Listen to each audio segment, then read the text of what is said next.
or like how do you feel like the pandemic has influenced your mental health? Yeah, so I didn't know a lot of people who were in my same sort of living situation in the pandemic, which was difficult. For the first few months, I was living back at home with my family in St. Louis, Missouri, which was pretty great, actually. I'm really close with my family at this point, and it was nice to have some surprise extra time with them. And then I moved back to Connecticut in August of last summer, and I wasn't living entirely on my own. I did have a roommate. He was like a 30-year-old guy who went to the same, university that I was working at, and he was great, but he wasn't around a lot, and I'm a more introverted person, so I spent a lot of time alone in my room. And even though I was within walking distance of some friends and did technically have a roommate, I just felt really, really alone. And so that was really difficult. There were a lot of times where I was so frustrated and angry, just that it felt like things were being taken from me and people were being taken from me.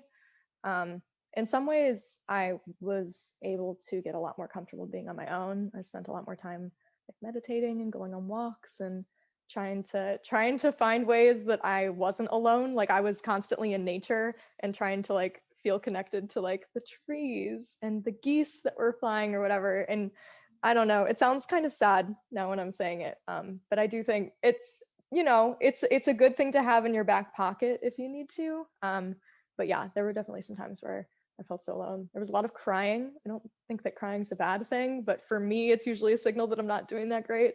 There's a lot of crying. But yeah, so some good things, some bad things. Learned some tools, dealt with some bad stuff. Kind of a mix. As far as like the tools you use, what did you feel like kind of like was most effective? hmm I think that in terms of dealing with being on my own, there were some ways that I learned to embrace that and to work through that by myself. And then there were some times where I needed to say, this actually isn't working. I need to be on the phone with somebody, or I need to go visit someone, or, write a letter to someone or whatever. So I did a lot more journaling. I did a lot more reading. I let myself fall into a really steady weekly routine because routines are really soothing for me. So every Saturday, I would wake up and go to a coffee shop in the morning, and I would pick up my coffee and take it to go. And I would, read my book for most of the day and listen to some music. I had a really specific routine, and then I would kind of base my entire week around how far I was from Saturday morning. And that was very grounding for me to have something steady like that.